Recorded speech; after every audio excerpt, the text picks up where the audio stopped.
परंपरा के साथ आपने देखा हमारे यहां नियम होता है, भगवान दत्तात्रेय तीरदेव में मतलब सबको बृहस्पति नीति को भी उतनी महत्व देते हैं, मगर साथ साथ शुक्राचार्य नीति को भी उतनी महत्व देते हैं, क्योंकि महादेव नहीं चाहते तो भगवान शुक्राचार्य जी को श्री जीवनी नहीं देते, वो तो देवताओं का पक्षपात कर देते, वो श्री जीवनी शुक्राचार्य को नहीं देते।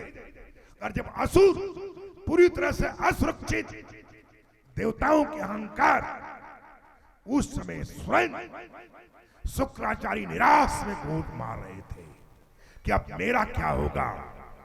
उसी टाइम महादेव ने कहा कि आपके साथ अन्याय नहीं होगा, आपने मेरे इच्छा से असुरों का गुरु पद को स्वीकार किया, जो कि बृहस्पति चाहते थे, और शुक्राचार्य की इच्छा ये थी उल्टा, वो चाहते थे देवताओं का गुरु स्थान गुरु पद मिले।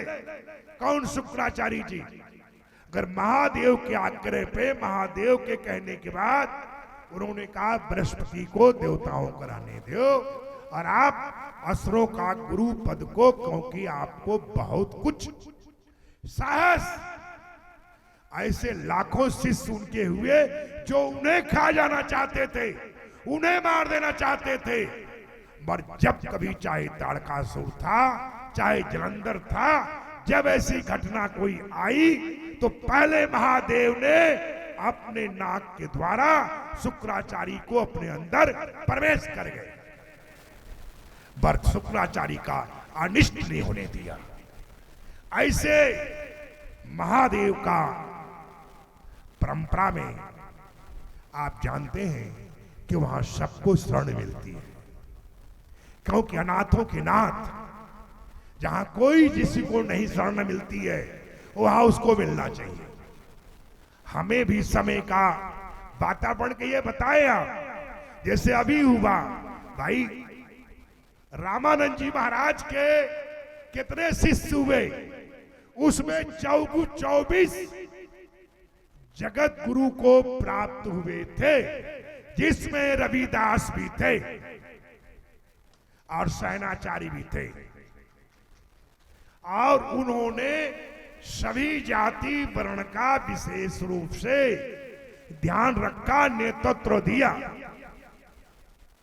उस परंपराओं को जो कि समाज को बिखरता हुआ मुगल काल में, बर्तानिया काल में समाज को संगठित करने का एक प्रयास किया, नाम जरूर कर्ण किया, कोई मालाधारी, कोई कंठीधारी, कोई मुख्य होगा, कोई सहायक होगा, ये सब पदों पे। अगर भगवान रामानंद जी ने उस प्रकार की परंपरा का निर्वाह किया, कारण उन्होंने काशी में रहकर, काशी में महादेव के चरणों में रहकर उन्होंने विष पीने का अभ्यास किया और बहुत बड़े समाज का आलोचनाओं को झेला। महादेव के तरह उनका भयंकर विरोध हुआ, मगर रामानंद जी ने अपने कर्तव्य से पीछे नहीं हटा। उनको कबीरदास जी मिले, रविदास जी मिले, जो भी मिले, जो हरि के भजे सो हरि के हुई, जात पात पूछे नहीं कोई। उस समय फिर ही मोगलों के, बर्तानिया के, अब मोगलों के तमाम षड्यंत्र के द्वारा सनातन कहीं बचा रहा, तो उसमें बहुत बड़ा उन संतों महापुरुषों का, क्योंकि वो युग था महापुरुषों का। दक्षिण में संत जो है भगवान कार्तिक का अवतार, और अनेक प्रकार संतों का दक्षिण में जन्म हुआ कुमार स्वामी के नाम से, और कुमार स्वामी के रूप से पैदा हुए। फिर चैतन्य महाप्रभु जी का जन्म हुआ। चैतन्य महाप्रभु का जन्म कहां हुआ? ढाका, बंगाल। इसी तरह एक रामेश्वर जी हुए। कहां हुए? रामेश्वर। शंकर देव हुए। कहां हुए? आसाम। जिन्होंने अरुणाचल प्रदेश पूरब के राज्य को अपना कर्तव्य समझा और जोर शोर से नागालैंड, त्रिपुरा, आसाम, अरुणाचल तमाम में वहां भगवान का प्रचार प्रसार करने का अपना क्षेत्र चयन किया। इसी तरह तुलसीदास जी ने अपना क्षेत्र चयन किया, कबीरदास जी ने क्षेत्र चयन किया, रविदास जी ने क्षेत्र चयन किया। उस समय मोगलों के खाई से, बर्तानिया के खाई से धर्म को बचाने में बहुत बड़ी उनकी भूमिका रही। जैसे पंजाब में गुरु नानक, राजस्थान में रामदेव, रउचा महाराज थे छत्री, पर एक रविदास के कन्या को ही उन्होंने देवी का दर्जा दे दिया। और यहां तक कि राजस्थान के तमाम समाज के लोगों ने बाहर कर दिया, अगर अपने विचार को नहीं बदला रामदेव ने। इसी तरह संत जो है तुकाराम जी, अरे शिवाजी महाराज वो तुकाराम जी का कीर्तन कर रहे थे और मोगलों की सेना चारों तरफ से घेर लिया था। भगवान को जाकर बताया गया, नारायण को बताया गया कि महाराज आपके आसपास सारी मुगल सेना घेर लिया है, आप खतरे में हैं। उन्होंने कहा अभी कुछ मत बोलना, अभी मैं जानू और तुर्जा भवानी जाने और हमारे प्रभु जाने। उस जहां की आज भी 10 लाख से लेकर 5 करोड़ तक पब्लिक इकट्ठा होती है, महाराष्ट्र का मतलब जो है तीर्थ, और जिसको हमारा आज भी समाज डंडी के नाम से बिना 1 रुपया की यात्रा होती है पंढरपुर, 5 करोड़ से लेकर 20 करोड़ आदमी इकट्ठा होता है, 5 करोड़ रुपया इकट्ठा होता है, पर घर घर गांव वाले रोटी देते हैं और रोटी लेके नहीं चलते हैं। हर गांव से डंडी निकलती है, जय घोष निकलती है, भोजन देने वाले साथ साथ चलते रहते हैं। ऐसे संतों ने, संत ज्ञानेश्वर तुकाराम, निवृत्तिनाथ जी, पश्चिम के राज्य को बड़ा जटिल रूप से कार्य किया। इसी तरह से गुजरात, इतने बंगाल को, बिहार को, नेपाल में अनेक प्रकार के महापुरुषों की, हमें शंकराचार्य को दुनिया जानती, पर शंकराचार्य द्वारा जो लोगों को नहीं पता है, भगवान शंकराचार्य जी को स्वयं महादेव किस रूप में मिले थे उसको हमें बताना है। क्योंकि हमें लोग बोलते हैं छुआ छुआ था चू चू, पर स्वयं तुलसीदास जी को मिले थे तो एक सफाई के कर्मी के रूप से, अर्जुन को मिले तो आदिवासी के रूप में मिले,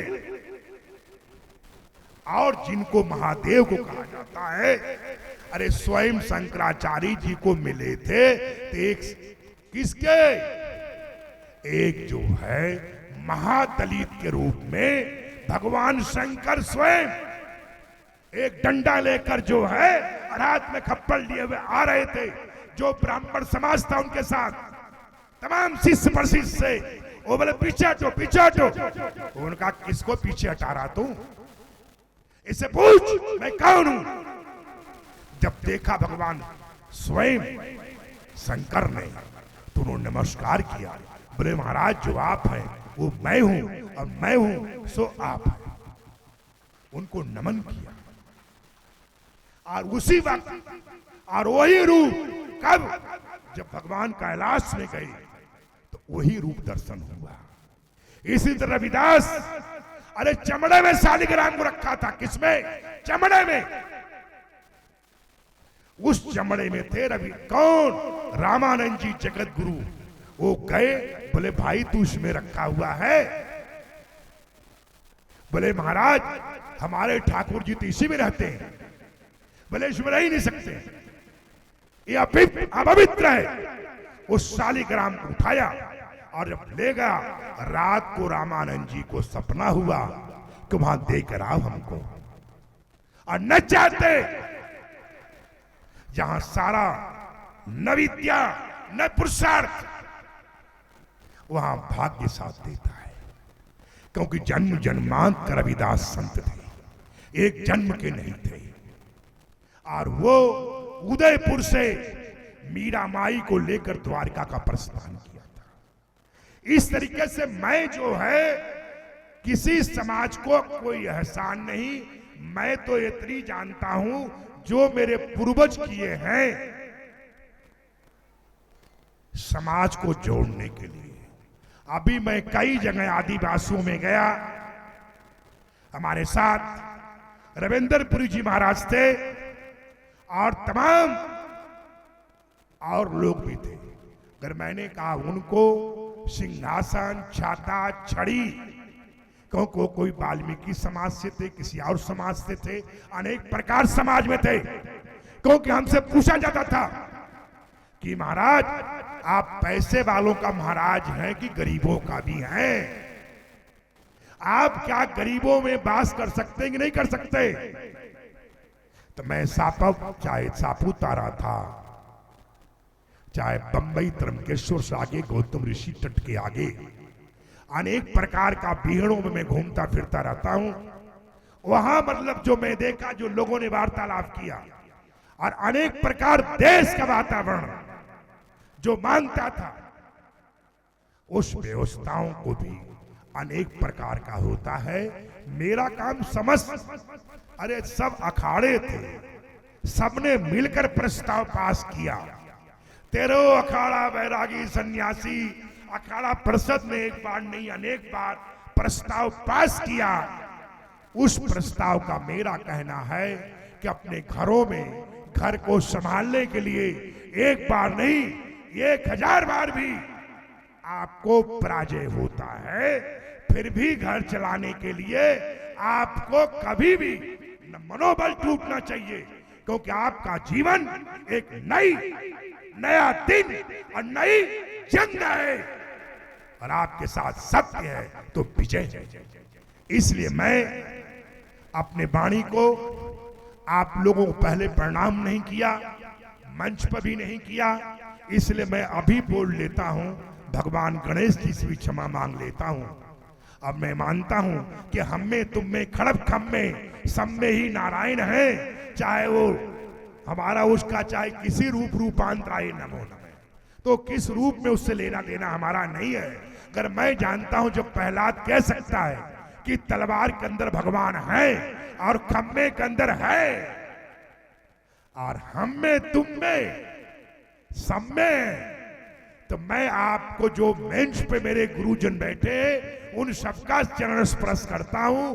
जो सामने मेरे मित्र, मेरे भाई, मेरी बहनें बैठी हैं, इन्हें भी हृदय से, जो बड़े हैं उनको मैं हृदय से गले लगता हूं, और जो बड़े हैं उनको भी मैं मतलब जो है भगवान नारायण का रूप मानते हुए सबको ही नमन करता हूं, और सबको मानता हूं कि जो आप है वो मैं हूं, और मैं हूं सो आप है।